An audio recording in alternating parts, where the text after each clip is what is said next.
Everybody, guys. Um, Selamat datang. Assalamualaikum warahmatullahi wabarakatuh to my Muslim sisters and brothers. It's good to have such a big crowd on a Friday evening. No pressure. and I'm really very thankful as always for FOM support for all our exhibitions and our programs, because we won't be able to do it and spread the word without you guys. So really appreciate it. Before we go in, just a few things. Because a lot of you are familiar, our space is small, and because we have a lot more overseas loans, a lot of honestly very important, very rare material. The lighting for this exhibition is a bit on the lower side, right? On the dimmer side. So especially when we're coming in from the outside, which is bright, it's going to feel quite dark when you enter. So we'll take it things slow first, just to get your eyes acclimatized to the change in the lighting, okay? And yes, because we're a big group, that place is small with a lot of objects. We just need to find our little corners and get comfortable, and for you to be able to see the objects. The reason why it was done this way is, of course, we have a lot of objects on the Hajj and related the history according to all the connections. But we also design it in such a way for also a very singular experience, right? That's why the little corners is, in a way, it's a discovery, right? So big groups be quite hard to bring through, because if you guys decide to help visitors guide through this space.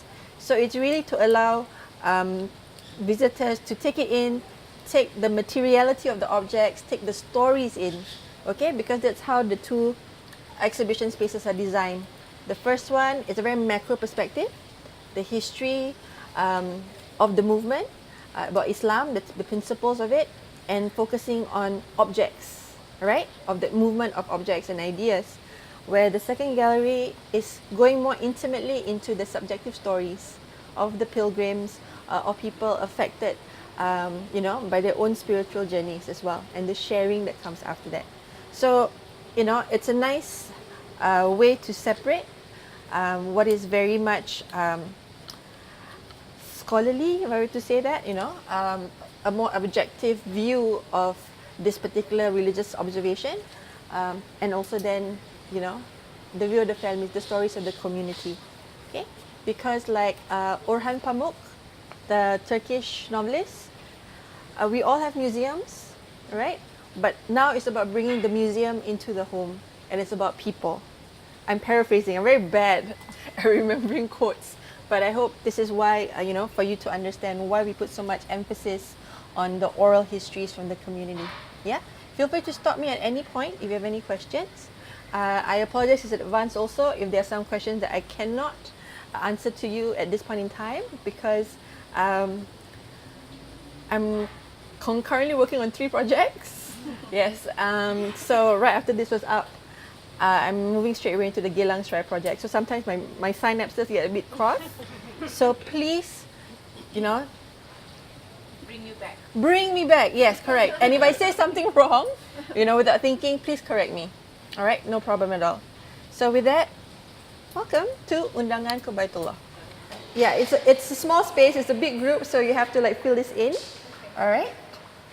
Okay, but as you were walking in, if you look up and see this particular image through that silk screen, it's really, an image of the Kaaba, right? Which is considered the holiest shrine in Islam, the symbol of Islam itself, because Muslims, wherever they are in the world, face it in daily prayer. What I want to share with you is just a bit of sound of the talbiyah, which is what the pilgrims who go on the Hajj and the Umrah will recite once they enter Makkah and they sight the Kaaba.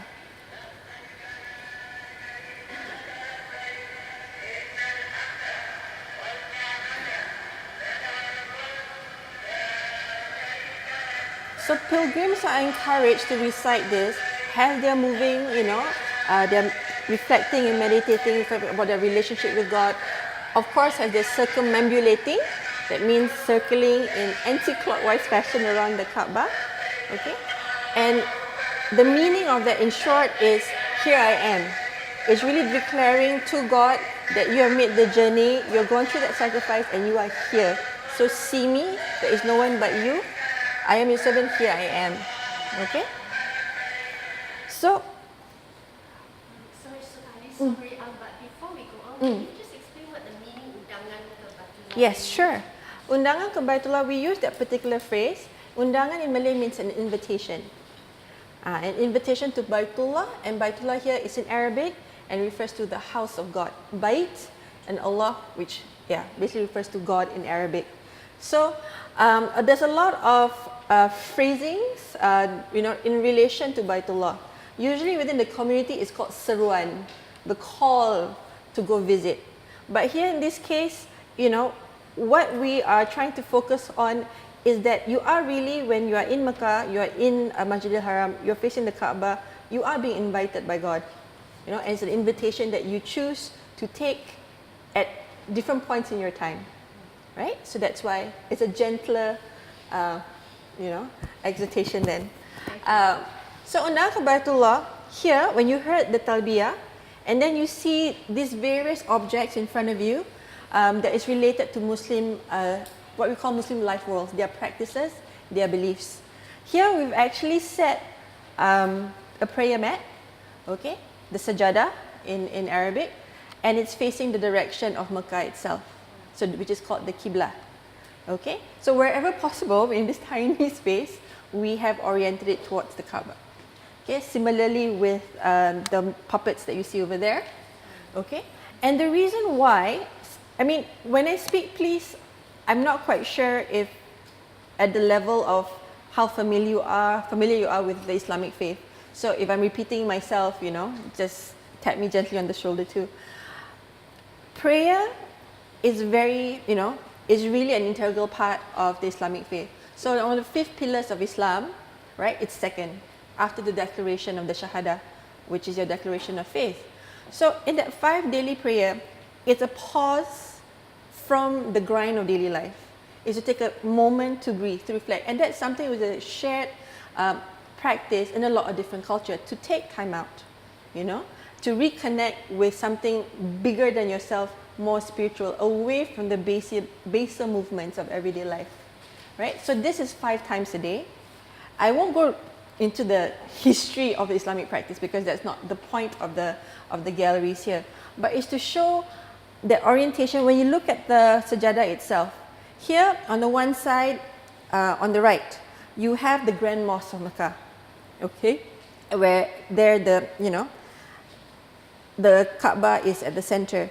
Interestingly, in this sajada, which was from the Kampung Wat Sumang Mosque, which is in what we know today as Punggol, okay, and this was bought in the 1980s. Next to it, you would have assumed maybe it's, the Prophet's Mosque in Madinah, which is usually right next to each other.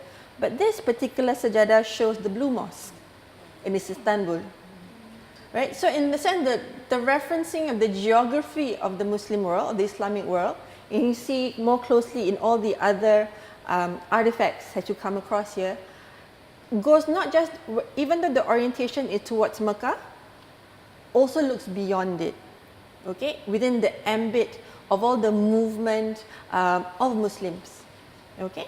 So as you look at the maps again and you orientate it, sometimes you'll see that Makkah is in the center, okay. When I say Makkah, I mean more, Arabia is in the center, suddenly the orientation is there, but it always references a lot of other important cities in the Muslim world, even as far also as Moscow. We'll actually look at one particular artifact, which unfortunately still hasn't cleared customs. But yes, you guys, hopefully it'll be here within the year. So that will go on display, which is a Qiblat indicator, right?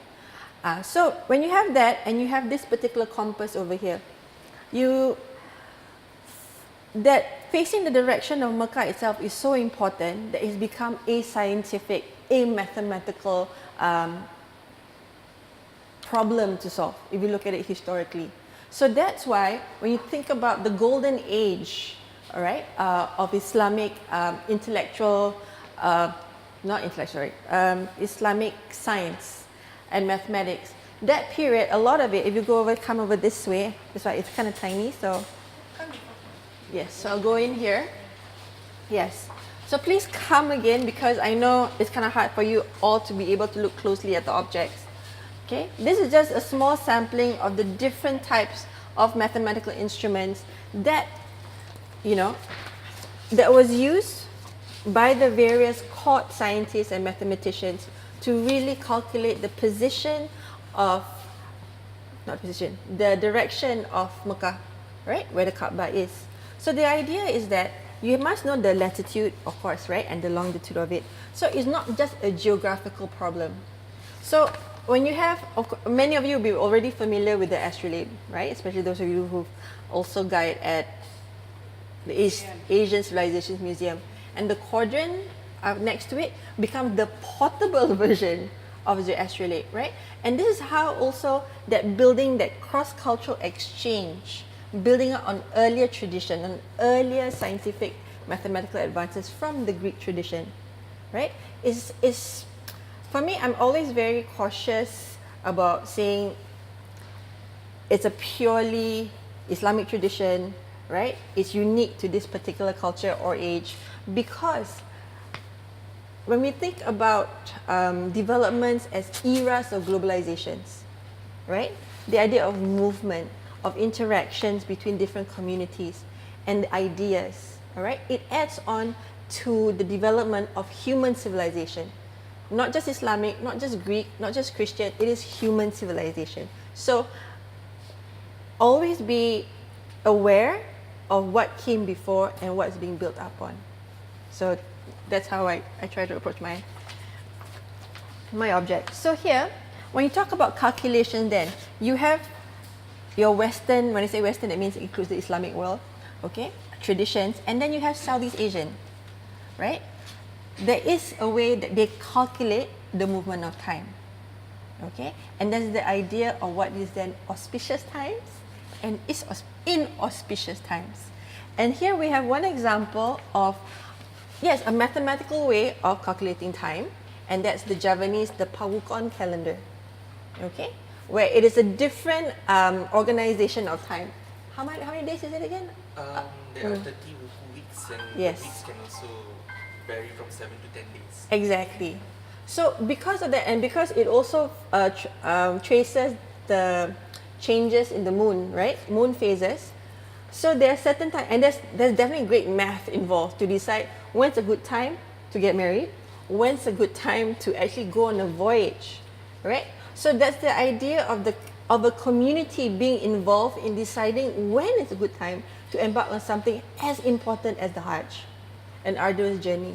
So this is what I mean by when we talk about stories of pilgrims from the Malay world, the interaction between observing a very Islamic and hence, a foreign concept to Southeast Asia, but also integrating what is important, what's actually how you've ordered your time, how you ordered your life to serve this higher spiritual purpose.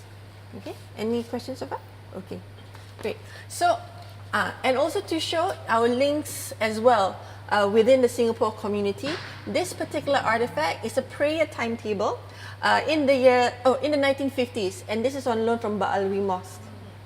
Right, so that's why, yes, for those of you who were wondering, okay, we already have 5 times a day, right? But then it's when you look at the newspapers, especially during the fasting month, they go really by minutes. Today's sunset is 7:02, tomorrow is 7:03, and you really follow it to the T. So it's really also, when you look at how the Islamic understanding of the cosmos is, it's a great awareness of the environment around you and how that also affects human behavior, if that makes sense. So it's just being, the idea of mindfulness and how we're all connected. Okay? All right. So I'm pausing to, respect the... Sorry, I have a question. This one. Yes, please. Just now you were talking about inauspicious time. Is that cultural or is that religious? So in this case, when we're talking about culture or religion, right? Yeah. To me, I feel there is that fine line, because when you talk about religion and you want to talk about orthodoxy, there is what is stated in Holy Scripture. Okay, when we talk about culture, how it's then lived and practiced. Okay, so that's when the line becomes fine. So when you talk about inauspicious and auspicious, from a religious point of view, there's no such thing as an inauspicious day. All days are equally good, or they are neutral. There's no bad day, right? But the idea of inauspicious, it would mean that in some way, some materiality of the environment is not making it easy for you to do a particular task. It is not, okay, for example, okay, and I'm trying to call back information from like 5 years ago in like Ilham Alaw. Oh, When you have, I'm going to take the example of a mak bidan, a traditional midwife. Okay, in traditional societies, okay, in traditional Malay society, when that woman is about to give birth, okay, the mak bidan will actually try to align her in particular cardinal directions. Okay, so this is the best way, depending on what that woman is feeling right now. So there's a good way to face and a bad way to face, right? But it takes into account like actually the midwife observing the condition of the woman, or the condition of the womb itself as the woman is in delivery. Okay, so that's one. So similarly, when we talk about a good day to build a house, I can tell you for sure one of the inauspicious days will be during the monsoon season, like the wet monsoon. So it's not just superstition. It is really the idea of observation, all right? So especially in context of the Pawukan calendar. So that's why we are ordering it, because there is a great awareness of the environment and the seasons, okay, and your landscape basically. So that's my take on it. Yeah, the idea of how do you know when it's actually something auspicious or when it's something totally arbitrary. I'm not saying there's always logically based. That's not the point here. But it is somewhere rooted. There's always a logic. It might not be rational, but there is a logic to whether something is auspicious or not auspicious. Yeah. Okay, thank you. No problem. Yes. Just another question on that. When you make the Hajj, I thought that is also determined by Saudi Arabia, which is the Hajj season and which is not. In the past, I don't know, it may not have been that way. Okay, thank you for that. Yes, because when we talk about the Hajj season, when is the season, right? If you look at it historically, from a Muslim practice, it always happens in the month of Zulhijjah, right? Zulhijjah is fixed. Yes, it's fixed. It happens in the month of Zulhijjah. So it's not that the Saudi Arabian government has determined that.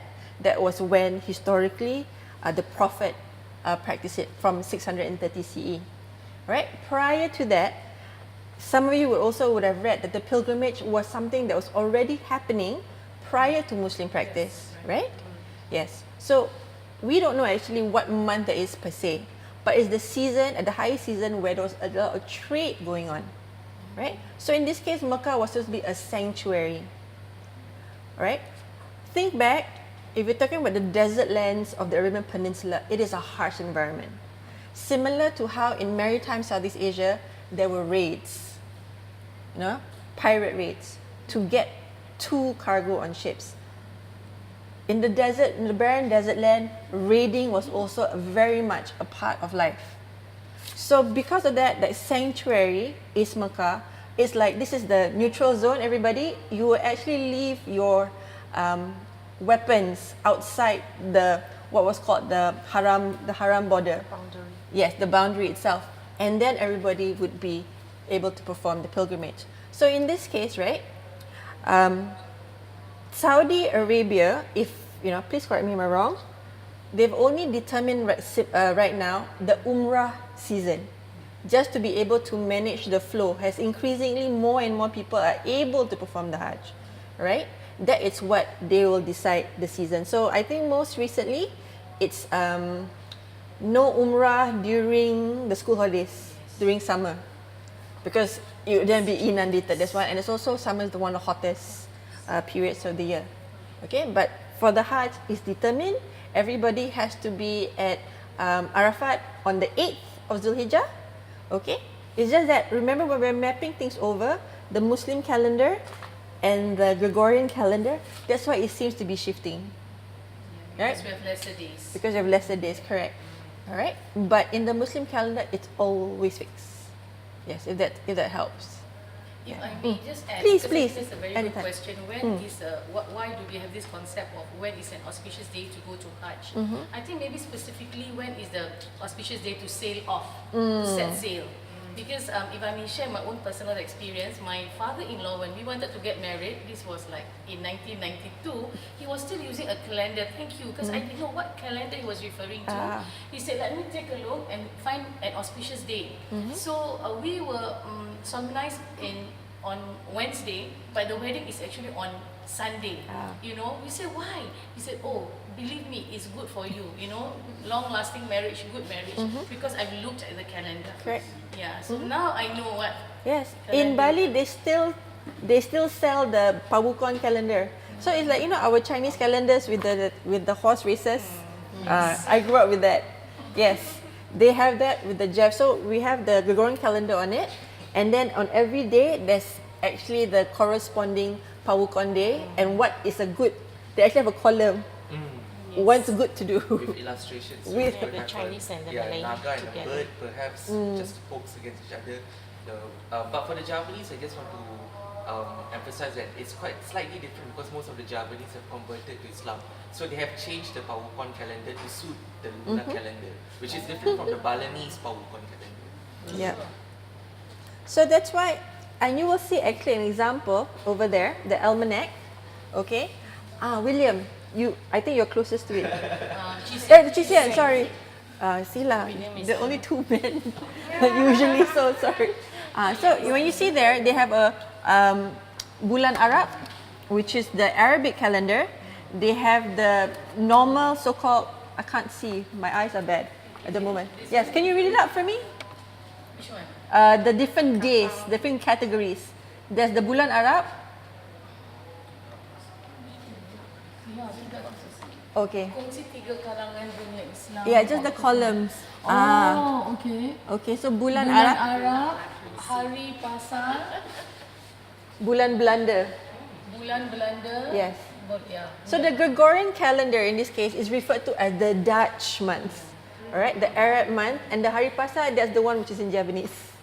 Alright? Hari Pasar. Hari Pasar. So when we have that kind of an almanac coming up for 5 years, and we also have, for example, where do I have?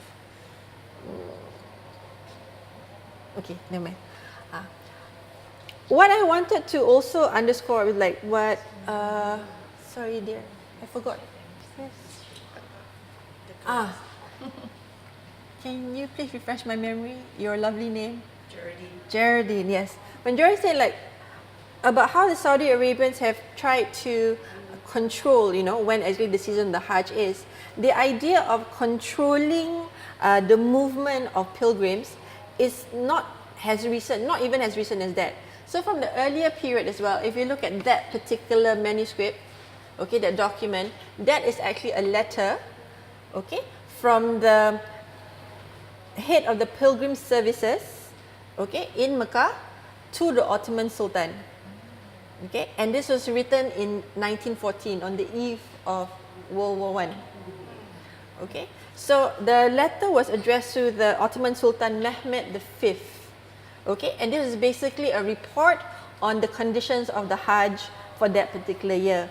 And it was actually an exhortation to the Ottoman Sultan that the Ottomans were obliged to make passage safe, okay, across the Hijaz for pilgrims to be able to perform the Hajj.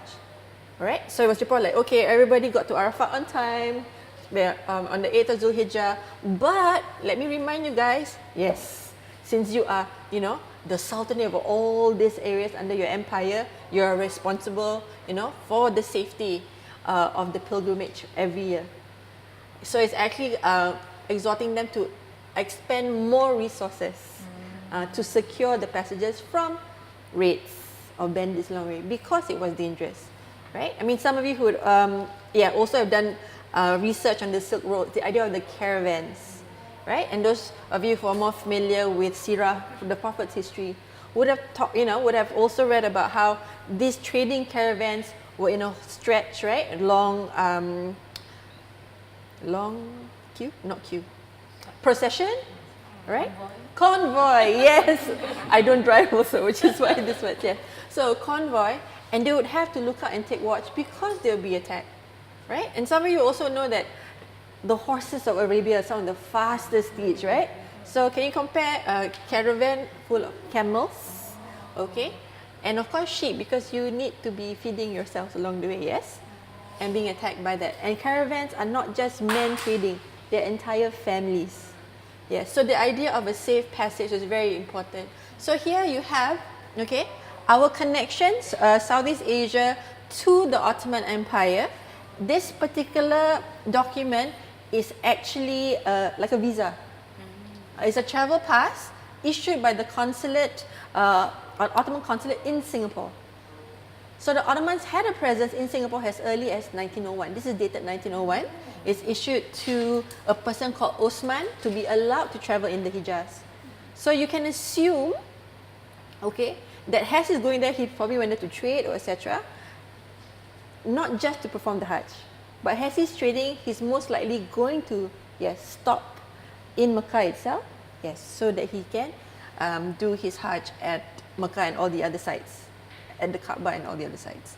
Okay, so a really good example would actually be filled with all the characters of the person who the pass is issued to. So you have his eye color, the hair color, yes, and the height. So even the size, not size, but the features of his nose.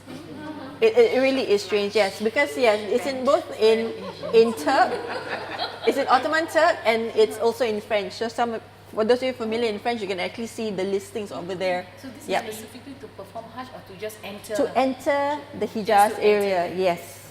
Correct. So this is the assumption that yes, you probably make, if you're a Muslim and you're trading, you would definitely make that stop since you're already in the region, yes. So to travel there.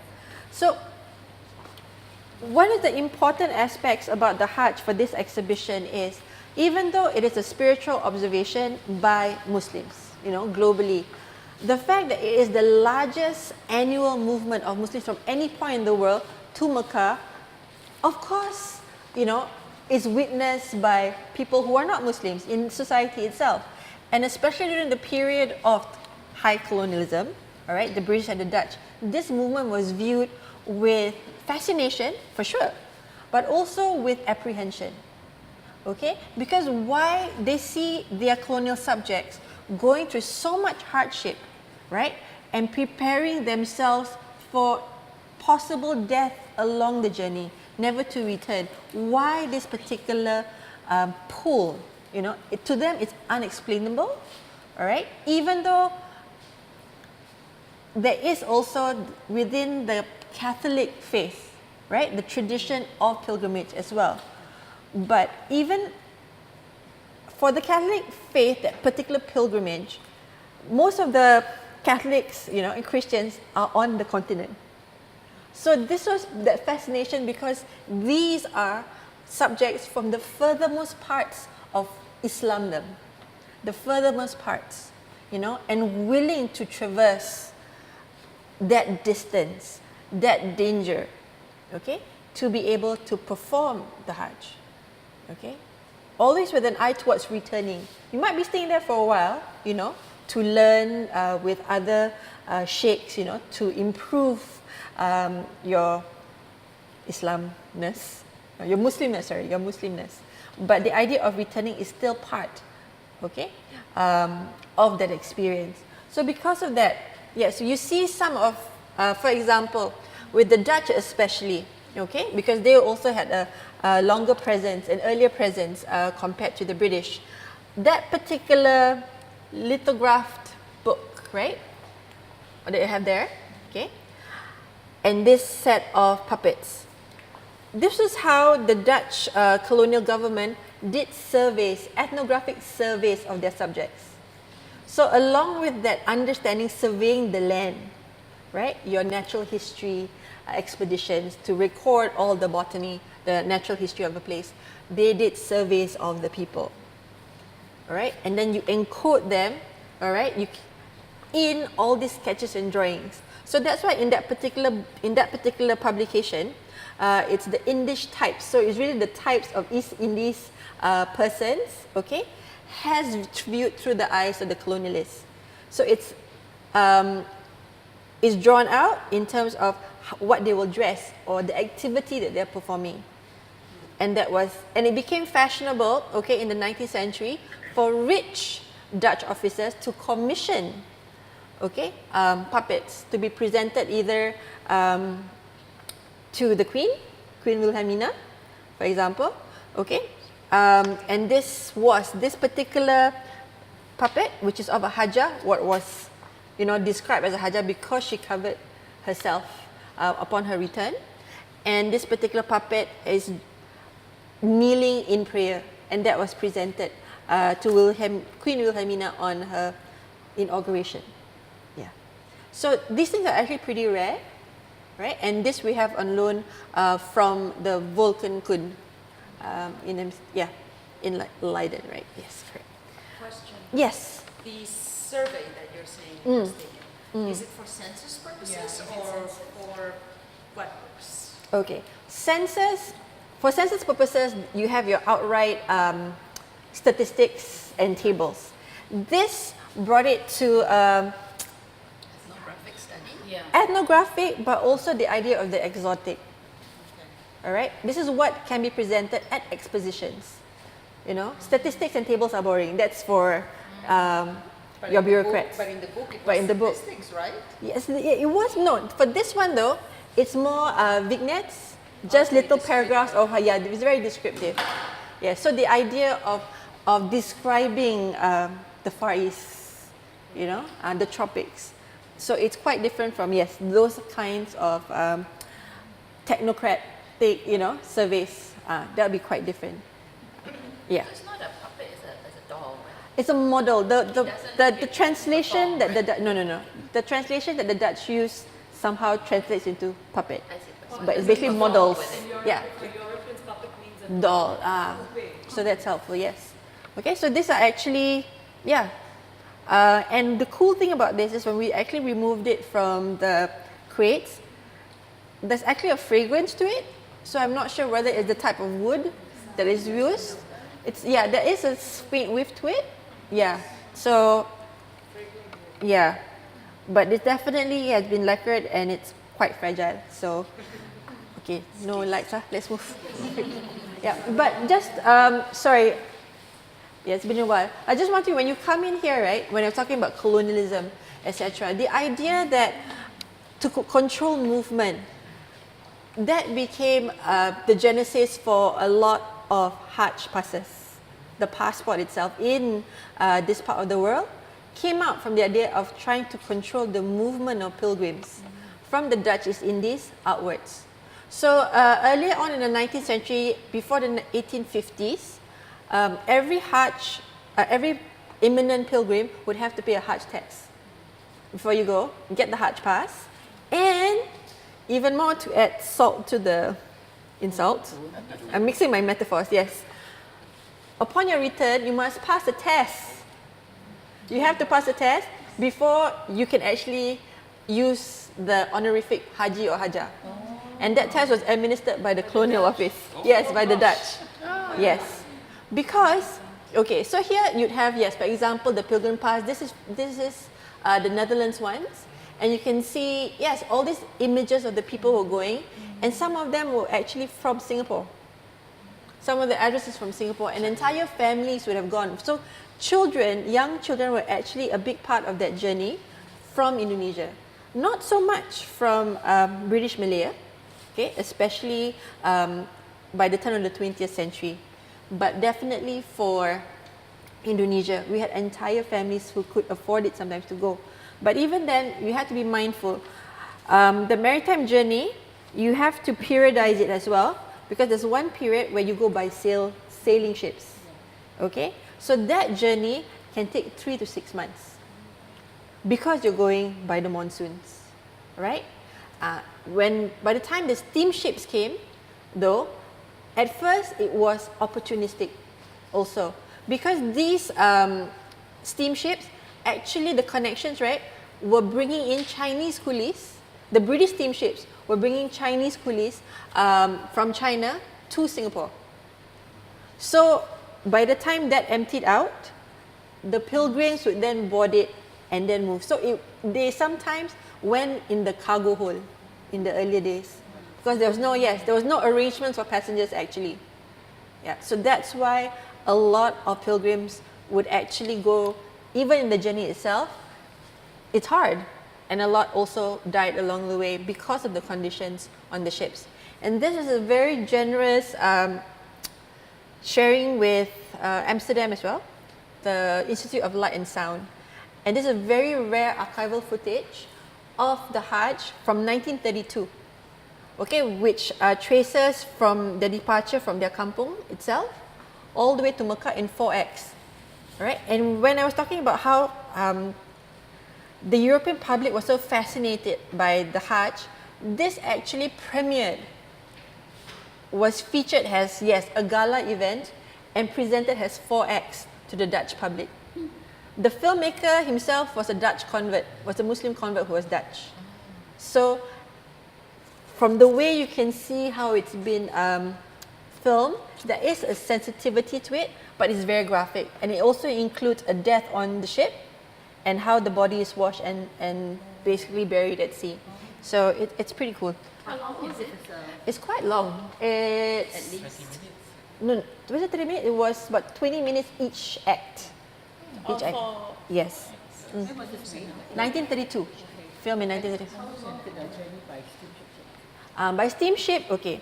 It depends whether it's a direct service or whether it's stopping at every port of call.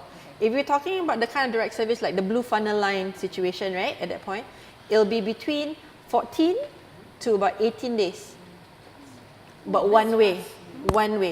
Yes, and it's a dedicated service. But the moment it's not, right, then yes, it's all up to whether you can find space on it, right, and whether by that time, okay, when you look at that particular kantor kapal api, yes. For example, that's an advertisement. It also depends whether that ship was registered to carry pilgrims or not. So sometimes a ship can actually be, what's the word called? Impounded, not impounded, but not allowed to actually leave port. Right? So there was all this series of overcrowding, okay, on it, has a lot, as you will make a lot of money from carrying pilgrims, okay? And sometimes it was actually cheaper to pay a fine. To pay a fine on each pilgrim rather than actually tell them to wait for the next passage. Right. So we will this was under the Dutch, and it's called the Kongsi Tiga. It was a Dutch. Yes, it was a conglomerate. The Kongsi Tiga is combination of, okay, there's all in Dutch. So, yes, these three. No, these are the names of it, but the companies themselves, they are inside, where did I put them? Yes, the SMN, the SMO, and the RL, which is the Stoomvaart, much, I shouldn't even try. Okay, you guys can read this. Okay, and we will share with you the readings, okay, for the exhibition, so don't worry, okay, and you don't have to rely on my adult brain to give you information on this. And how, yes. May I know the reason why the Dutch colonial masters wanted to test whether they are really up to it to be given the title of Haji and Hajjah? I mean, they are not Muslims, so you know, how do they come up with the rubrics that, okay, how do you test It is a them? good question, because how the Dutch viewed it, right? When you came back as a Hajj or Haji or Hajjah, your status in society gets elevated, okay? And one thing which isn't very much, maybe a bit understated, is when you were in Makkah and you were mingling with Muslims from all other parts of the world, right? And in this case, who were the other colonial competitors to the Dutch and the British? If we talk about the early 20th century, who? No, besides the British and the Dutch, who else were their competitors? What is a bit late already. Ottomans were there. The Ottomans were one, but No, not the Spanish. Definitely not the French at this point. The competitors to, yes, there are two others. The Germans and, no, not the Arabs. The other Eastern Europe. Yes, exactly. So what the Dutch also feared, all right, and the British not to that degree, but also had their feelers out, were spies. So we're meeting with, Muslims from other parts of the world, from those under German influence as well as Russian influence. The idea of then these Hajis, okay, would then be influenced because they did view a lot of the Dutch East Indies subjects as very meek and mild and easily influenced. So they're not riotous like the Arabs or the Indians for that matter. So that was the thinking of the colonialists. Can I add on Please. the question? So how about the Padri Wars and also the Aceh Wars? They also influence how the Dutch.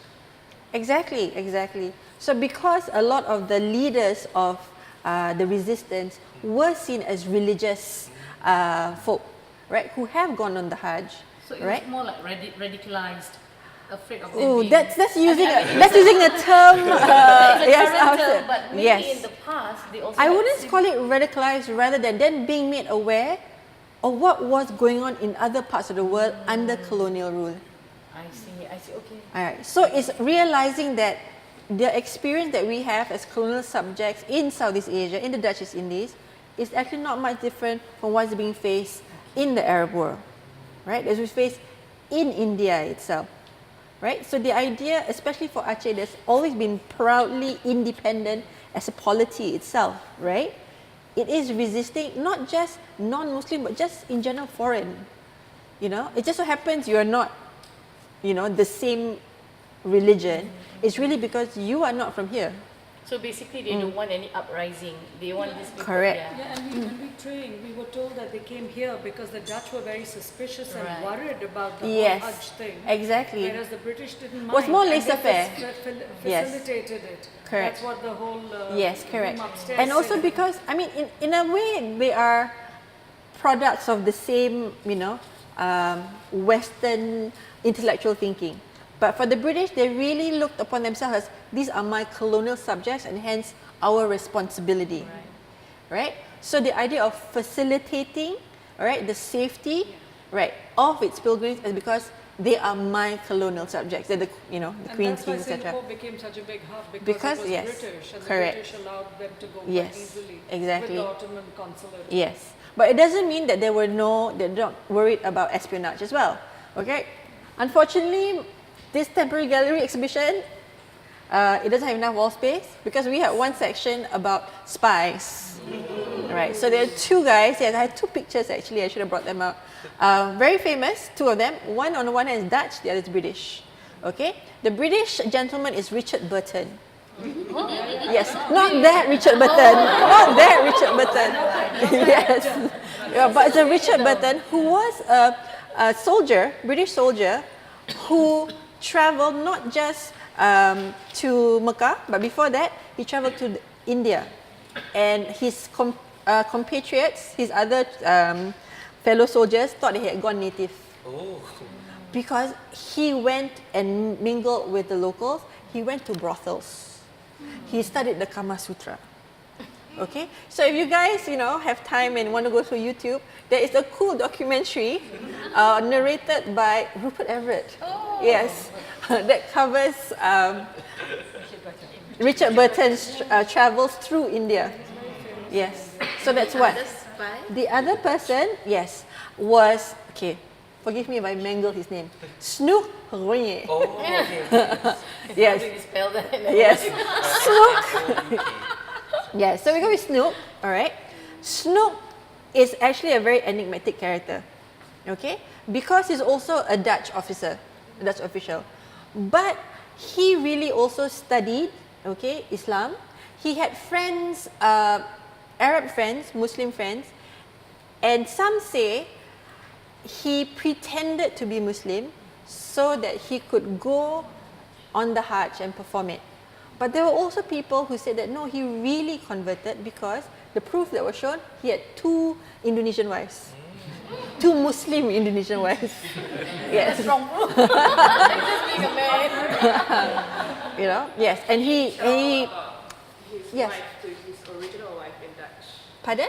He didn't Yes. tell about the Indonesian wife to his Dutch wife. To his Dutch wife, yes. Because in the end, when he retired, he went back to the Netherlands to, yes, a different wife. Yes. So this exam, I'm not sure whether, was it his first wife? No, I don't think so. So these Yeah. tests, are they very, very difficult?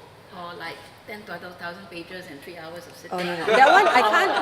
That one I have not done enough just research oral. yet for that. Yes. Probably just oral. Yes, but no, it is a test. Oh, it's a It written is a test. Yes. In bahasa. I suppose. That one I'm not sure. Yes. Okay, very quickly. So if they go via Singapore, Yes. via Yeah. our hub here, it means that they don't have to sit for the test because they didn't have all the official records that they. So here though, no, okay. So the thing is, one thing is directive and the other thing is enforcement, right? These are 2 separate things altogether. So for those who went via Singapore, they wouldn't even have a Hajj pass issued because it was considered domestic travel because they left from Singapore, all right? But the difference that with the British was, okay, the directive that was given to also ensure that pilgrims didn't become destitute and not being able to return was you had to have a return ticket. Okay? And a return ticket was expensive. Okay? We'll go into that a bit more once we enter the history of Kampung Glam in relation to the Hajj. But what I wanted to show here, and this is how you can, consider moving when you're giving your tour, is the exchange, of material culture that comes with the movement for the Hajj. Here, okay, what we have are 2 really lovely examples of a prayer mat. So that one you saw was pretty modern from the 1980s. Okay, for the Kampung Wat Sumang one, which is basically on velvet and it's machine made because it's filling up an entire hall, so it's all the same. This is very much handmade. Okay, this comes from Sumatra. Okay, and as you can see already, it is quite Malay, right, in look. You have your rattan, right, your fiber, and it's woven. But on the overlay this is also Ikat. yes, no, this is embroidery. Yeah, sulam. Okay, and the material is not silk though. I don't think so. Yeah, it's a very thin velvet though. Yeah, it's Yes, velvet. a very thin velvet, and the artistry that goes into it, okay, also reflects how do you say? Reflects the idea of faith being a driving force in making beautiful objects. It might not necessarily be that the person is Muslim, right? I think for you guys who've also guided at ACM, the idea of products from the Islamic world need not necessarily have been produced by Muslims, but the idea that the clientele, okay, buying objects which reflects beauty as a reflection of divinity, okay, is very much an important component of that. But you can see here though, this one was never prayed on. It was never used to pray on, or at least if it was very light. Yes, because a very well used sajadah would usually have worn down marks, right, at the forehead, at the feet, and the knees, correct. So you can tell from that. Here, the other thing which is, I like this piece a lot, it's one of my favorite pieces, and this is on loan from Islamic Art Museum, Malaysia. And this is actually a coffin cover, a shroud, yes, but it covers the coffin rather than the janazah, right? So we have here, okay, I can't memorize it, so I do have a reference, okay, to all the different embroidery that's on it, that's around it. So this was a commission piece though, okay, there was a commission piece by a lady who was called Nong Rong. Okay, Nongrong 1 Amina. And it's over here. Where is it? Okay, I need my reference. Sorry. Oh yeah. There, see, right? Yeah. Nongrong. Nongrong 1 Amina. Okay, why do you come around here? Alright, oops, Sorry. sorry. Jawi. Yeah. Yes. Right? So that's who it was commissioned by. Right? So when something is commissioned, usually it's for the community's use. And Nongrong here, I understand, is from a location in Thailand. Yes. Hence the name Nongrong is from a province in southern Thailand. So it's within the Patani region. Okay? And what you see on the embroidery, sorry, is, oh yes, in white all around bordering it, okay, is the Ayatul Kursi, which is the verse of the throne, okay, that talks about the majesty of God. Okay, in pink around it, of course we'll share this with you for your for your training. In pink is the hadith. The hadiths are the sayings and the traditions of the Prophet, and it includes the name of the Prophet's 10 companions. Yes, who have been promised that they will enter paradise. So that's in pink. And then after that, we will have here the depictions of the domes and minarets, which includes, of course, the Grand Mosque, okay, the mosque in Medina, the Prophet's mosque, as well as the Baitul Maqdis, as well, which is in Jerusalem, okay, what we know as Al-Aqsa Mosque. And what we have in terms of the other areas are just basically shorter excerpts from different elements, from different parts of the surahs in the Quran. Okay? And we don't, yes, I have to move you around here, but I will definitely share this with you guys so that you can do a much better job than me at sharing it with your visitors. Yes? You know what are the 9, is it 9 or 10 those minarets? The ones that look like Yes, they're in here. I will share them with you. Something from the No, this will be the this will be the minarets. I believe that this why would one's they be in like in a row of 9 or 10? 9. no. This one is just basically the relief of the mosque itself. I see. So it's the Masjidil Haram is the relief of the mosque from the minarets from there. Okay, but yes. That one's obvious. Okay, and I think I believe are the makams of the Prophet Ibrahim, right? And Muhammad itself. So they're just depicting it here, and that's the Kaaba as well. Yes. This be of a particular calligraphy style. No, not for this. This one most likely just Toulouse because it's embroidery.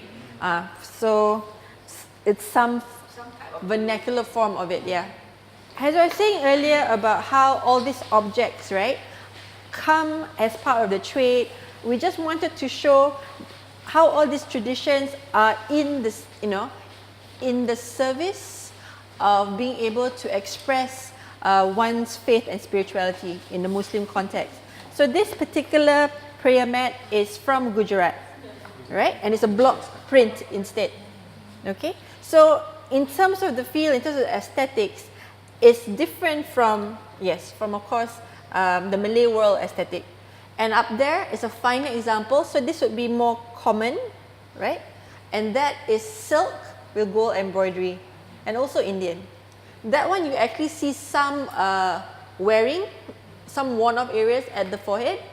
Okay, it's a bit higher there, but it's also interestingly very short. It's shorter than the particular one from the Southeast Asian examples, because also in prayer mats, for some, people don't stand on the prayer mat. They do it just enough for the knees and for the forehead. So more modern, more contemporary ones, you just have a little square. That's just for your head. Yes, that's the one I pack into my suitcase. Yes, because it's easy. So what we wanted to show also that with the trade, with the movement for faith, it doesn't neglect the more secular sharings. Okay, and that's how also fashion travels. Okay, in today's context, yes. Especially the experience of Muslim women, the moment you put on a hijab, a scarf, you suddenly become more religious, and for some, yes, it is. It is a way that they express their understanding of how they want to show themselves as a Muslim woman, their identity. For some others, it's really also trying out a different way of dressing. And for many of the pilgrims that were coming, returning, from Makkah and to Southeast Asia, back to their hometowns, it was actually finding another layer, of identity.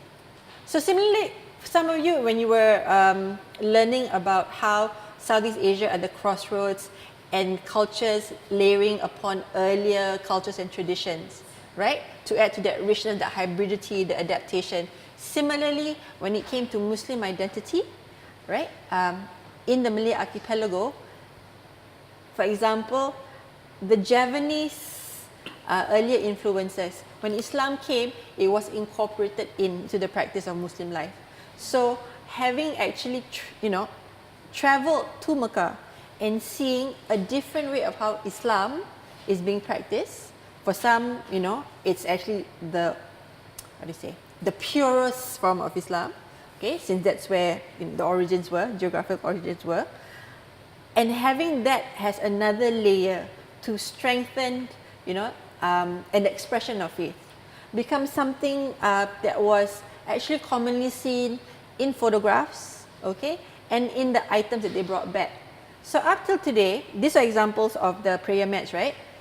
Pilgrims who return from the Hajj or Umrah, some of the souvenirs they'll bring, it will definitely be more prayer mats, tasbih, prayer beads, and telekongs, right? So telekongs are your prayer attire, and scarves. I know this because my mom brings back scarves every time. Even though by now in Makkah, being that it's an emporium, would also be featuring a lot of trades and wares and fashions from all over the world. So we have then how things like this particular face veil, known as a niqab because it's fully covered, that was used as a wedding, part of a wedding attire, and this was in Sumatra as well. Even though traditionally in Sumatra, in Palembang, you wouldn't have this kind of an attire, right? But it's a fashion that is brought back, and it became part of the local expression of Islam. For some people, it's not across the board, and it's not as if it's plain. We had another plainer version which is in the national collection, but this has been actually embroidered with metal, with gold colored metal pieces. The technique, I forgot what it's called.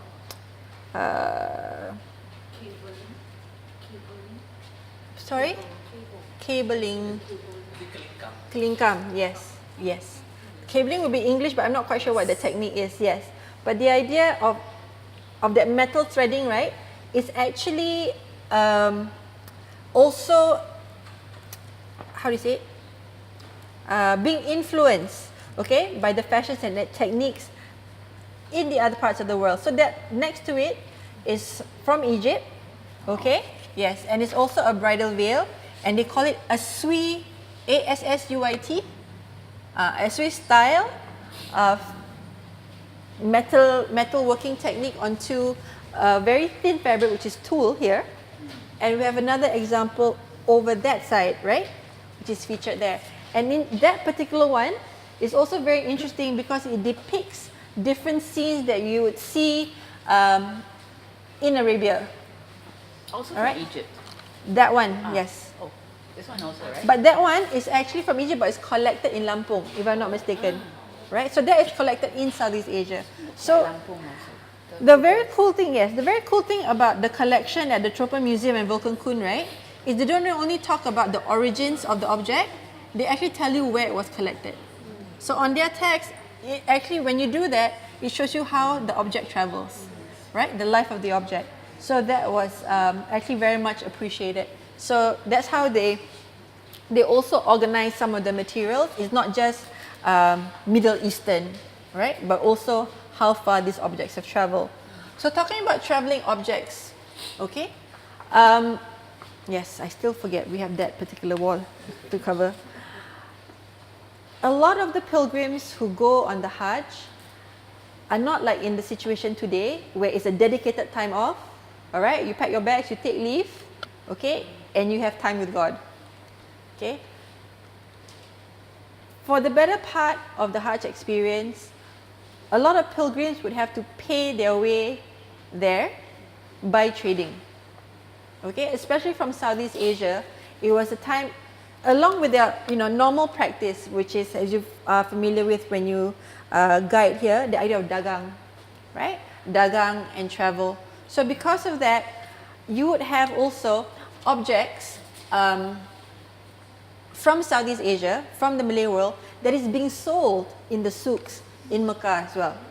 Okay, so this particular, these two particular batiks, right, was actually worn by a returning Hajjah who came back. So it's not known whether this was part of the items she actually had brought with her to trade, right? And this was just the, what do you call it? Remaining inventory. Yes. But this was also what had traveled and returned with her. So it is the idea of the exchange of material, that exchange of fashions. Okay? And some of the photos that you see of returning pilgrims that you will see probably in that section, especially of the women, all right? They are all dressed up in more Middle Eastern attire, but many of them had that metal sash with all the little bells, like, for those of you who do belly dancing one, yes. But that became part of the gowns that they wore. And many, when you see on their journey there, they're wearing their baju kurungs. Okay, they might just wear a selendang or even not at all. But on the return, everybody would be fashioning a veil. In a different way from how it is today, but it's covered, okay? And you would definitely take photos. You would record this, right? For those who could afford it in the studio. Yeah, Are as the well. motifs especially meaningful? No. Or just fashion styles and quite common? That's a good question. We I've didn't never have that seen kind information. before. I mean, like almost the Japanese, those That one, Japanese. it's just silk. No, It this is was cotton. This is cotton. Both are cotton. both are cotton. I guess in terms of, you could say that they are definitely Islamic inspired. Like for example, you have this over here. Can you see that one? That's the borong hook. So it's actually a phoenix, but then has been Islamized. Yeah, Islamized. Yeah. So Islam has played a role in it. Even the Garuda itself, the Garuda With the wing. wing, Yeah. yes. But when we are talking about the Malayo-Javanese context, these kind of symbols of the Garuda wings can be seen flanking gateways and towards the inner sanctum of the mosque. So it represents an elevation into a higher spiritual state. How about those? Look like That one looks very Persistent, very okay. influenced by foreign Chinese perhaps. All right, so yes, I'm sorry that I'm not moving in very well, but when you compare, some of you are closer to that side, you see the Hajj belts there, right? You're very familiar with that, and the role of Kampung Glam has that particular emporium, okay, and transit hub for pilgrims. This example that you find here, this was collected in the on the Arabian Peninsula actually, okay, and this would be the prototype of the belt, because instead of the pocket that was designed, here you would actually put in your money into the seam of the belt. So if you wanted to take the money out, you have to unpick the seam. this one, is it? Yes. So the earlier versions of the utility belt, so that was shared. We just wanted to show, in terms of the fashions of it. So you have the different headdress. Of course, you have the Bugis Recha here, and with the Bugis Recha, from what I understand, black, normal, hasn't gone to Hajj. Religious hasn't gone to Hajj yet. The gold band, the wider the gold band, the richer you are, because it is gold thread. Okay, but of course the Recha is not made from fabric either. It is a tiny rattan-like plant fiber. Yes, which is then you want the gold thread around. Hence it's very stiff. Yes, correct. And of course, the idea of that diversity, we wanted to capture it, of course, the diversity in Makkah itself, but we have no space here, so sorry about that. One thing we also wanted to show, okay, in the exhibition was the travel technology. travel technology is in this section. It's really tiny, so have a look at it and to really see that movement that I mentioned before from this part of the world, from the Malay world to Makkah. There's a map of the Kapal Haji. Many of you are familiar with it, yes, from the IA gallery. But trying to show that over time, okay, the technology that comes to support, I put it in a very bad way. Okay, looking at how people harness technology, all right, to perform their spiritual obligations, okay? And so the idea that the new ways of traveling were encoded in other forms as well. Like with this batik, this is also, targeted for kids. If you have kids in the gallery and yes, you don't want them to run around, look, all right, the planes and the ships. But this was what also, when you're talking about how people were moving around, right?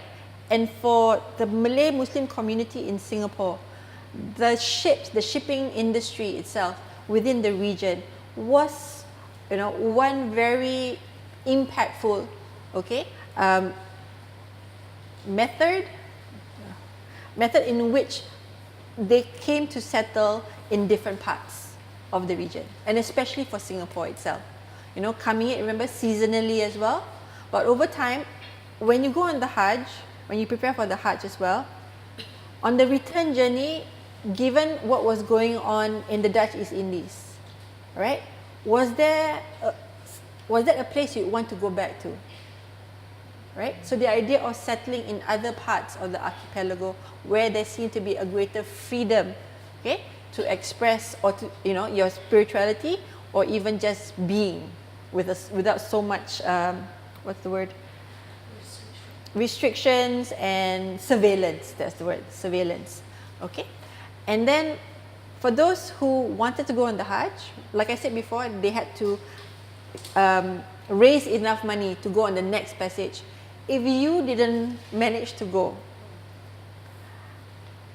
the idea of, can I go home having been a abortive attempt at going? So shame, for some, I've heard, also prevented people returning to, their homes and trying to make a new life then in Singapore, or even in, places like Penang, for example. Okay, so we have that. Then at the same time, and this is where information is a bit sketchy, but the impact of the Al-Sagofs, okay, has part of that Hajj industry as well. Okay, has many Hajj brokers. Can we move back there? With the Al-Sagof, which also we have, it's the family ledger here, the business ledger, okay, has Hajj brokers. They had, how we say, the proverbial finger in every pie. So between the shipping lines, okay, and the extension of loans, for example, they also own plantations, right? The Serai plantation, for example. But they also own plantations, I believe, I can't remember offhand. Sorry, I'll get back to you on that. But the idea of that the plantations which they own, the Serai plantations, what they had was pilgrims they would extend loans to, and if they came back and had to pay back their loans, would then become indentured labor. Can I use that word? Yes. Working on their plantations to work off, the debt itself. And this was something that Snook actually reported on. Okay, Snook Hagounier, yes. He reported out saying that this was actually to show how the Arabs, were exploiting the Indonesians and the native Malays, right? So, but I can't, other than that particular report by Snook, I can't find any other references in the readings. History? I think only Snook is the only one who's able to provide documentary evidence of what life is in Makkah during that time, because he's the only one who was very studious about doing that, and I think we owe it to him, regardless of whether he's actually a Muslim or non-Muslim. Can I add about Sure, the please. Al-Jannats, because I think there's one book that's related to that as well, Lord Jim specifically. Yes, correct. Because that Lord Jim is actually a ship that belongs to Al-Jannat, but it was actually running on a British flag, and it actually stalled halfway, and it became scandalous because the crew decided to abandon it. There's 12 of them who abandoned, and the scandal came into fruition because the crew actually reported back when they went back to Britain that the whole ship actually sank.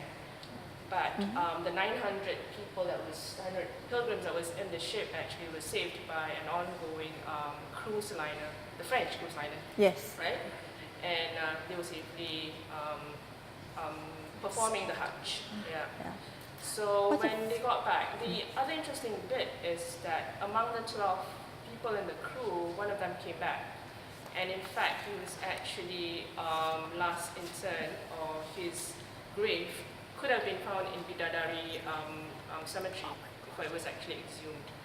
I think Joseph Conrad knew about it because he always comes down, and he knew about the actual story because he knew that crew that actually died in Singapore. Basically, it became really big news in European news, public news, right?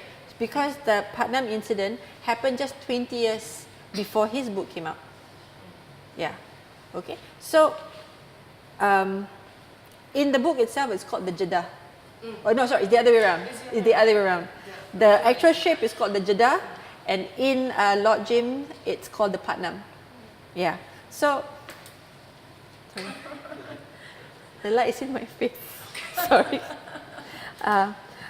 So the idea that the way that it's being written, all right. This is a copy of this book. It's actually on loan from my in-laws, so it's a family affair.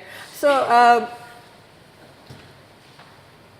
the idea of the Hajj in popular culture, the way that it's been narrated about the journeys, that's something that we'll go even more in depth into in Gallery 2, because we look at how, for example, we weren't able to get a copy of it, but Munshi Abdullah's also narration of the Hajj experience, right? It's Perjalanan Munshi ke Jeddah in some aspects, yeah. So we have that, and also Cikgu Harun Aminur Rashid, right, who wrote about his experience going to Tanah Suci, and there's also a very modern way of writing about the Hajj, because prior to that, a lot of the narration, okay, of going on the Hajj was of illustrious folks or royalty. So you had sultans who were able to go, usually sponsored by the Sultan, Ottoman sultans, for example, yes. And then the talking was just about movements of Muslims. But with the novel, it became the experience of I. So first by Munshi Abdullah, and then later on many narratives. And the one country where there's so many narratives on the Hajj is Indonesia. And we have a whole range, okay, of like first, for example, you have very straightforward travelogues, and there's also cuter ones where it's the strange things that I've experienced while on the Hajj. So the strange events. So there's usually those includes sightings of jinns, especially when going up to the cave where Prophet Muhammad was said to have received his revelations. There's always some big person that you see far off in the corner, and it's all recorded. It's usually Indonesian compared to, yes. So that's pretty cute also to read about. So let's just change tactic a bit here, all right? Because the focus, like I mentioned earlier, are the stories, of the returning pilgrims, of how they have memorialized, okay, their experience, and how they're sharing it with the rest of the community. So when you look at all the different objects here, it's actually a lot more personal with the connections, etc. So we wanted to take center stage here, photo albums. Photo albums are something that, whether you're going on a leisure trip, yes, it is definitely of Makkah itself. When you go to the Hajj, the number of pictures that people take, entire volumes, right, of the experience. This is of Haji Arif's Umrah itself. So Umrah is the minor pilgrimage, right? So it happens out of the season, and he actually has 2 cartons of this. So this is only 1 volume. And he's so meticulous, he's labeled it, yes, 1 to 9. And I tell you, every page inside here, he has handwritten notes. Okay, so your scrapbook before, yes, scrapbooks were hip. So he was doing it, and he included inside the album his air tickets, the hotels, cards as well, and the coins from that trip. So it was really a memento box in many ways for Haji Arif. And for the Umrah, he went with 20 family members. So it's really about family. The idea of, yes, observing that spiritual obligation, but at the same time, it's about reconnecting with family as well. So similarly, all these photos, all right, are of people who have gone to the Hajj or Umrah, but the very interesting and significant thing actually is they just don't go once. For many who can afford it, they make return journeys. And this is what, me and Nasri, when we were doing this, we went to interview quite a range of people who've gone on the Hajj or Umrah before, and Puan Nuraisha was very, very generous with us, and let us come into her house and then share with us her experience, right?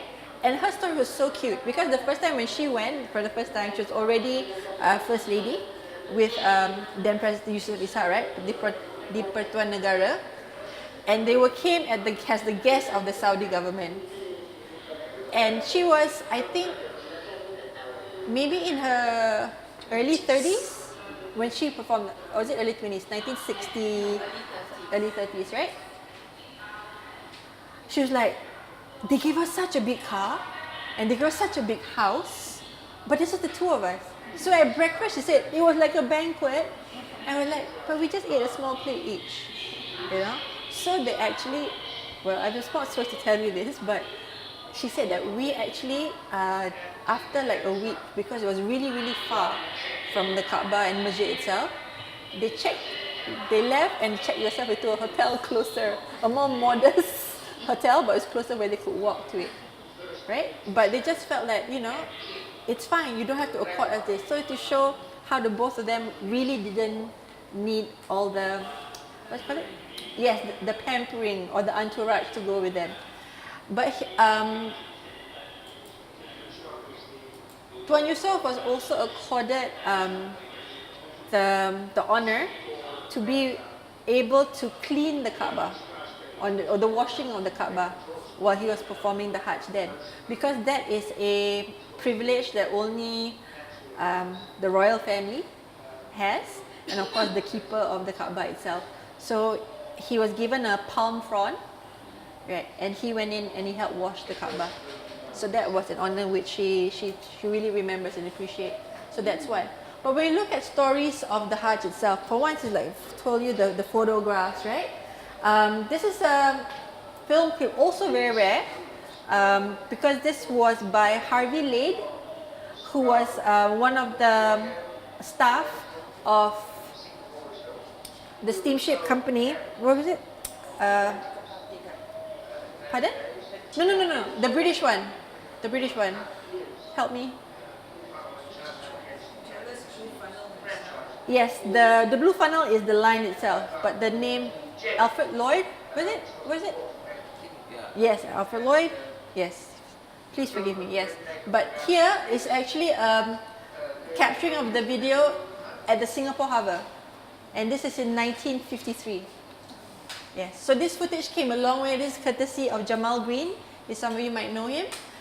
And it also looks at how the ship was docked and pilgrims were getting on, and the view from the deck itself, okay, of the Anshun. 53, yes, correct. So it's Singapore Harbour itself at Tanjung Pagar. So that's a nice touch. And this is how people also, some people write, some people take photographs, some people paint. So that's how you link this particular gallery to the finale gallery. So artistic expressions, how people remember, okay, the Hajj, their own spiritual experience. So this is by Khair Johari's granddad when he performed the Hajj in the 1960s, okay? 1956. So what he did was, he was already an amateur a hobbyist, painter, right? He liked to paint as a hobby. So when he came back on the Hajj, this is how he felt reconnecting back to the experience by reliving the experience through painting it. So the other example of his work was in Gallery 1 with the reverse glass painting. So he actually attempted... No, that is from Khair's granddad.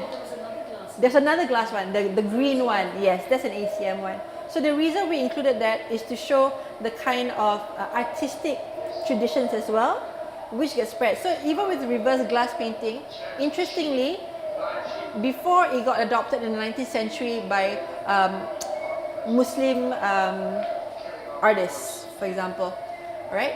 For Muslim pictorials, it was very popular with Catholic tradition, Christian tradition, yes, to also paint sacral icons. But it basically declined in popularity, okay, after the 17th century. But it got picked up then by people who produce Muslim art, so-called. And these pictures of sites of the Hajj, in Makkah, the iconic buildings there, became part of the souvenirs that people would bring back, okay, from that particular experience. So here, what we also were trying to show was, even though with the Hajj, it's supposed to be an equalizer, right? Because everybody then is equal in the eyes of God once you arrive in the holy city.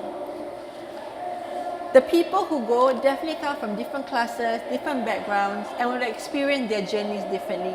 So this area was arranged to show ordinary people and their experience of it, what they have to also be mindful of when they went on the Hajj. Then there's also this side where these are traders, okay, the merchant class.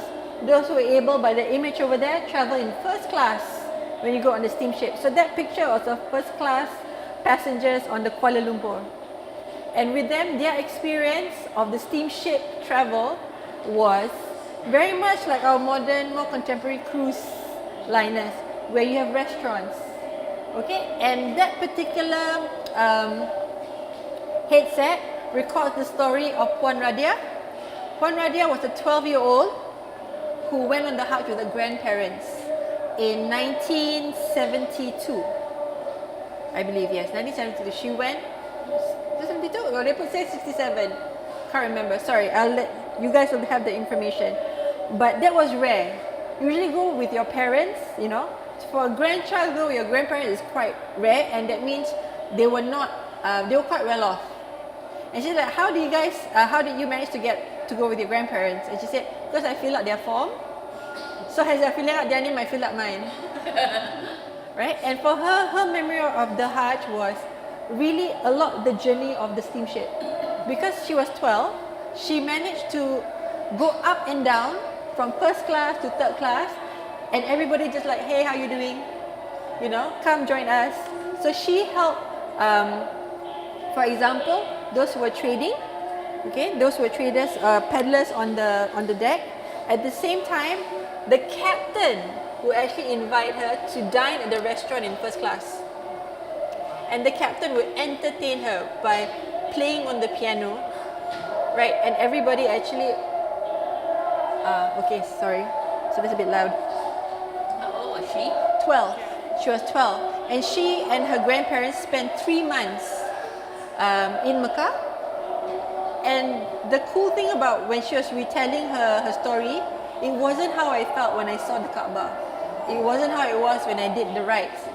I remember going to the market every day and just exploring the city and running back and forth, because they all stayed in a house, and the Hajj broker, the pilgrims were there, would be the one cooking for them. So her experience is different, for example, from Puan Nur Aisha's example, as an adult, as a dignitary. So that's what we were trying to show in this gallery, the different experiences, all authentic, okay, all with a vision in mind, the orientation, but very subjective, very personal stories which they remember. So that's what we're trying to come up with, yeah? So similarly, the objects that you see here, some are passports, they're wills, okay? That is Munshi Abdullah's will that we have there, okay? So once we get, we'll share with you the transcription of what he had left behind if he passed on, and he did.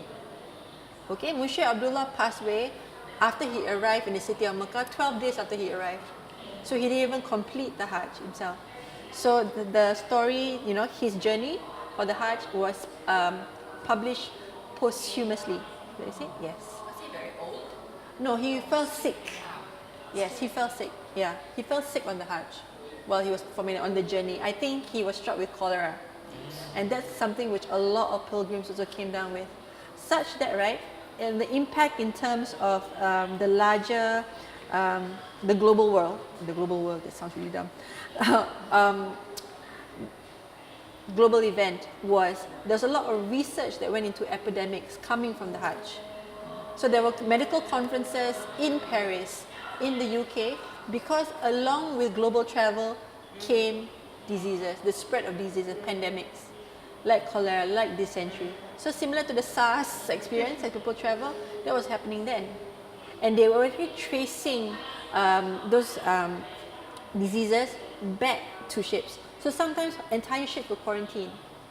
So St. John's Island, for example, in Singapore, was also a stop where they would quarantine pilgrims. Karimun Island as well, which is just before, not the Karimun that we know here, the Karimun in the Gulf, right? So there's also a stop. And those that were showing symptoms of cholera, dysentery, had to actually stay behind. So it was never a done deal, even though you get on that ship, right? You might die along the way.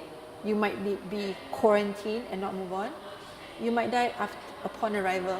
And some of the stories that Jamal Green collected as he was doing his own book, he worked also very closely with us about for some of the journeys here, was when they were at Tanjung Pagar, coming out, you see some of the photos inside air, right? You'd have the azan being played. Even as the ship was pulling out, people were dying. People passed away because they were that old, right? As people were getting on the ship, nurses were carrying them because they were that frail, yes, fragile, frail, and going up. You see? So the idea that your niyat, in Muslim understanding, the niyat is your intention, okay? To many people, the fact that you've made that decision to go on the Hajj, they would already in a way be in a straight up ihram, right? If you were to watch your behavior, your actions and your thoughts as well.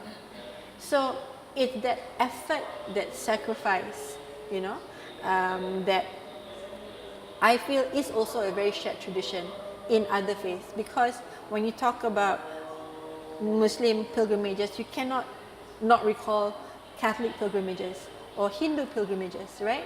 As devotees go to different sites, to renew themselves. So that's why for a lot of pilgrims as well, the return, okay? You already say, when you share with your aunties and uncles, grandparents when they come back, they already say at one point, I miss Makkah, and wanting to have that return journey, even though it's very arduous. Because if you have the longest period during that season would be, I think, 41 days? 44, thank you. 44 days, that's the longest. But now you have the Express Hajj, also in closer to, pardon? Which would be really the period for all the rites. So I think that's 7, it's actually 5 days. So arrival and you go, yes. But when you're actually there, because of the pressures of today's time, getting time off, But at one point in Singapore, I don't know whether they still do it in Malaysia though, if you're a civil servant, after, was it 20 years of service or something, you actually get a Hajj leave to go for Muslim Yeah, that was many years ago. I don't think they do that anymore. But at one point, I think when Singapore was still part of Malaya, you actually get Hajj in leave. Malaysia years ago, all civil servants, no matter Oh, all what civ- religion, Ah, they had a very pilgrimage long leave. Yeah, if you're a senior civil servant, I see. Whether it's pilgrimage or anywhere, because my uncle went round the world. on a global pilgrimage. Yes. Happy Right. holiday. Yeah, so That was that's in the 1960s. But later on, they took it away, yeah. all those perks for Yeah. senior civil servants disappeared. I see. So, okay, we'll go in depth, I promise you. When we come back for the second round, when we go into the objects also, we wanted to show that the traditions that go on. This is, for example, Puan Nuraisha's actually. This top here is brocade and it's from Egypt. The textile itself is from Egypt and it was a gift to her, which she then straight away turned into a baju. Yeah, baju kurung. Okay. So that's why I was trying to underscore again, in Gallery 1, the idea of the travel of fashions, right? You are going to perform a religious observation, to perform a religious obligation. But at the same time, after that 5-day period, what do? Were you waiting for your next passage or just waiting to go back? You explore the place. You see how people live, all right? And you buy and you shop. And you shop. So the next part there, the last part, is really some of the tokens, the souvenirs that you buy back to remember the journey, but also to share with the people who, basically prayed for your safe journey there and back, right? We all do this. It's a very Asian thing, right? When you travel, you always buy something for people back home. So a lot of the gifts that come back, okay, other than your sweets, etc., is a few important things like the air Zamzam. We have the example of a Zamzam water vessel, right, in Gallery 1. But that Zamzam water, that's how we see at airports, entire entourages of, is it 5 liters that they get? Yes. Yeah, 5 liters of Zamzam water that comes from the Zamzam well. And that is something that is very much treasured by pilgrims and even those that, back home. Yes, please save me a bit, please bring me back a bit, because of, what is thought to be the curative powers of the water. For example, if we go over here, we have 2 examples of healing vessels, okay? On this hand here, we have a brass magic bowl with inscriptions, okay? Arabic inscriptions that have, in some will be Quranic verses, some will just be supplications, okay? And they have little dangling bits also with characters. Of course, the efficacy is just supposed to be filled up with water, blessed water, right? To drink when you're ill. If you use Zamzam water, of course, the efficacy increases. But this was actually a souvenir that was brought back and produced actually in Makkah until the Wahhabis came to dominate, monopolize religious life in Saudi Arabia, and they stopped. They actually banned the production of healing bowls because it was seen as non-Islamic. So that becomes a rarity. It used to be very popular, and every pilgrim would actually bring one back. So this was collected in the Dutch East Indies. So later on, this is from the Indian Heritage Center. We borrowed it, and it's from China. So, but similarly, that particular tradition of healing, okay, with talismanic properties, is something which carries on, okay, even to this day and age. But That was made later. this is That later, one yeah, this is got- definitely later. got This is stopped 19th being century. made kind of thing. No, this one is actually produced in China, I know, but then this becomes part of what is being sold in Makkah Okay. because of the trades coming from other guests. Because I've also heard of now when you go to Jerusalem, some of the souvenirs are also produced in China. Yes, yes, everywhere, yes, because it's meeting a demand. So when you saw that Zamzam tea set at the front there, that's from the 1980s. That was produced there. But my girlfriend, she's doing her Umrah right now with the family, and she sent me a picture of that brass tea set. I said, oh, that's cute, but it looks too shiny, too new. Yeah, and it's made in China, Lily.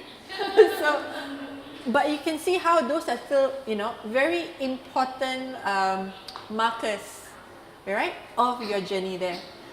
This is very, I'll share also your reading on this particular souvenir. This is a certificate, a heart certificate, okay? When you entered the first gallery, you saw it on the wall. And that was a heart certificate by proxy. Interesting, right? Because the acknowledgement that the Hajj was such an arduous undertaking, right? That not everybody could have performed it. So it was a kindness, okay, of a fellow pilgrim who is able to perform the Hajj rites on someone else's behalf.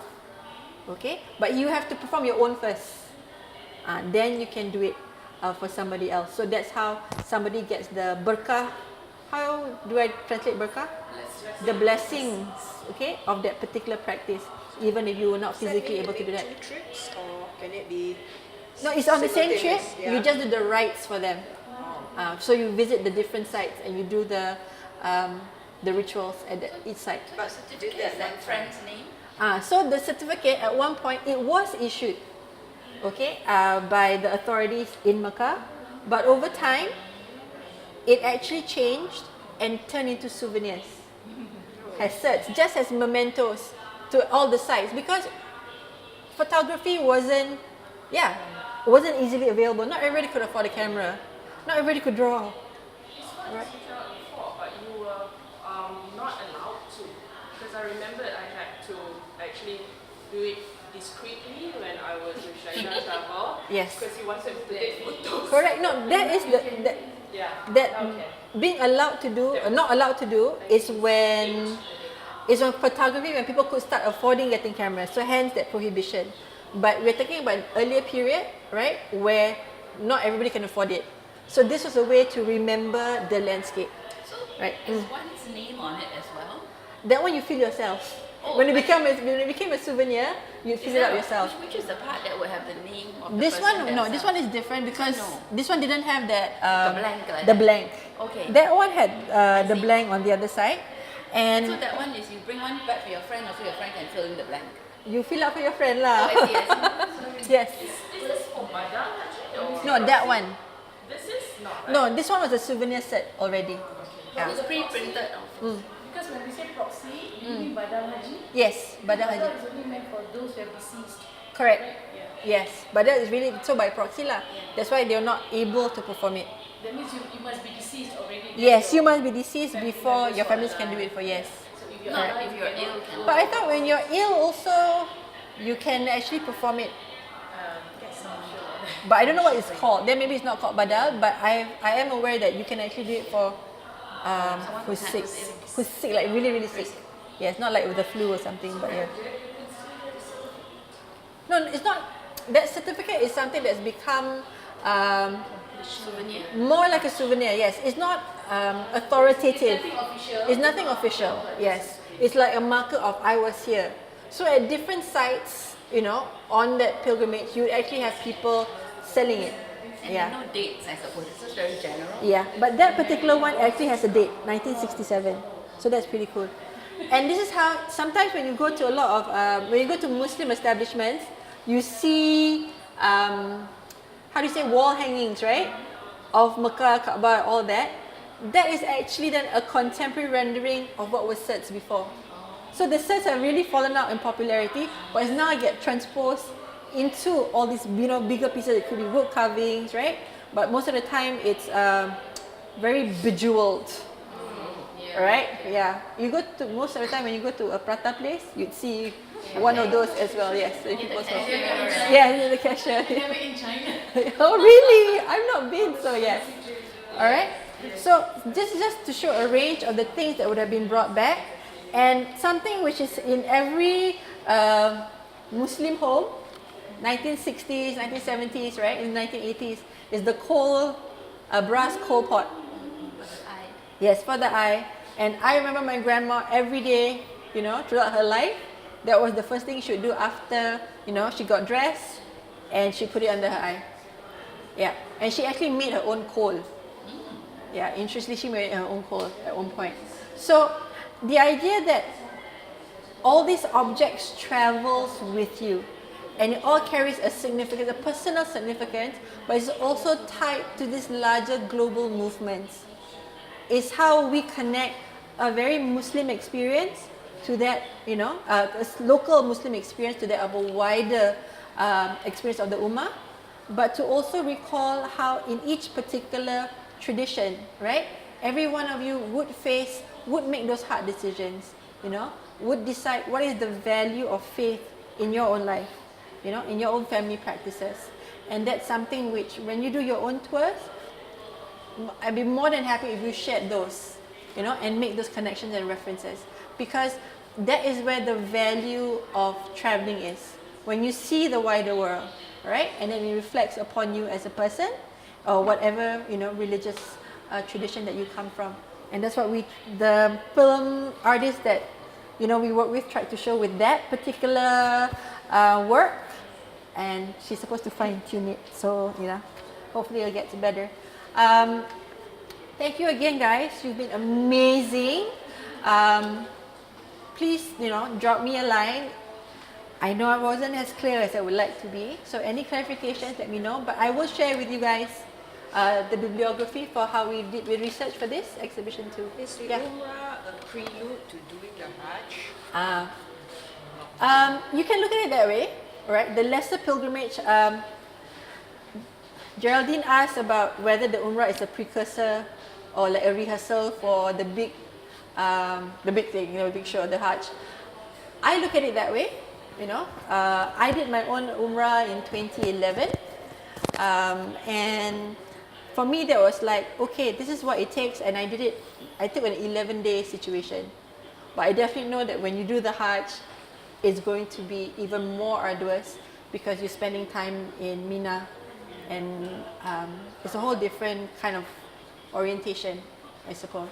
So for me, it's experiencing that and reaffirming that at one point I do want to go on my Hajj at some point, God willing, right? I think it's a very personal thing. Yes, it is a personal thing, correct. As a precursor. Yes, correct. Yeah, it's really very personal. Personal, yes. Some people want to have the maximum impact. Yes. Like when I went with my husband, I said, let's do the smaller one. He said, no. I Go want do to the have big one maximum first. impact. Yes, So we correct. went straight for Hajj. Correct. But it was true. We saw the Kaaba for the first time. We just cried, and it was really amazing. But people who have gone before, who were in the same group, they said, oh, we've seen this before. Oh, we've done this before, So it's very personal, basically. It's very personal, yes. And even for like Puan Nuraisha, for example, she went on the Hajj 3 times, okay, in her life 3 times. But she's been going on Umrah since then, every year up until 2015, when she became too frail to go on her own. So every year since her 3 Hajj, right? And she always go during Ramadan. That was her. So the whole month she'd spend, yes. And she would go either with a friend, and sometimes after your friend couldn't go, she'd go on her own, in terms of with a tour group. But she said that for her, Hari Raya in Makkah itself and spending Ramadan there was for her spiritual sanctuary for her. So some people go on the Hajj once, and it's enough for them. Some people after the Hajj, they just go on Umrahs. I don't know whether you Yes. shared with them because I did my review sekejap tadi. Yeah. But actually there are 3 types of Hajj, Yes. the way to perform Hajj. There's the shortest one, the Haji Tamattu, which you can do within 14 days. Yeah. And then there's the Haji Kiran, and then the Haji Ifrat. That it gets more arduous, more challenging. So sometimes people do the shortest one first, and then they say, okay, I want to upgrade myself, upgrade my faith, and then do the slightly more difficult ones. And then What is the second one? I know one is 14 days, the other one is 40 days. Ifrat or Kiran? I think that's Ifrat. Yeah, then you have 30 days and 40 days. yeah. So very, very challenging. So there are different types. I think what But you can essentially only it choose shows. one. You Yeah. can only choose one when you go to Hajj. Yeah, Of the choose 3 one. types, choose one. Then the next time you come again another year. Yes, and do correct, a another different one. type. But essentially what it shows is there's a lot of flexibility. Like if you're a very busy person, you don't have a lot of leave. Just wham bam, do it quickly, 14 days and you're back. You cover both holy cities. But if you have the time, the luxury of time, then Then you do it travel out, leisurely. yes. For example, my parents went on the Hajj, and then after they were finished with that, they went to Jerusalem. Yes. Yeah. And So it's encouraged. yes, Yeah, it's called visitation. and they went in winter. All right, they arrived in Jerusalem in winter, and they were not dressed for it, so they were in Jerusalem in winter in slippers. So they used the hotel comforter to wrap themselves up. I say like, these are my parents. Never packing well for a trip. And okay, for the weekend, if you guys have movie nights, right, with family, please watch Le Grand Voyage. Okay, it is a different way. Okay, this was I think in 1992. The movie is produced in 1992, if I'm not mistaken. Le Grand Voyage is the story of a father and son. Okay, Algerian French, yes, who went on the Hajj but by land. Okay, from Paris they travel all the way to Makkah, and so it's the story, not just of the Hajj itself, all right, but of course the father and son relationship. It's an amazing movie. Okay, we're trying to see whether with the ending. no, I'm not saying it, but I want you to go watch it. Okay, and bring tissue. Okay, that's all. Bring tissue. Huh? We are trying to secure rights. Yes, it's in French with English subtitles. And the protagonist is very handsome. So, yes. Right, so thank you very much, everybody. Really, thank you, for the energy, for the stamina, for your kindness. Come back again. Yes, for your legs. Okay, and I will be better. Okay, but thank you. Thank you so much. All right, thank you.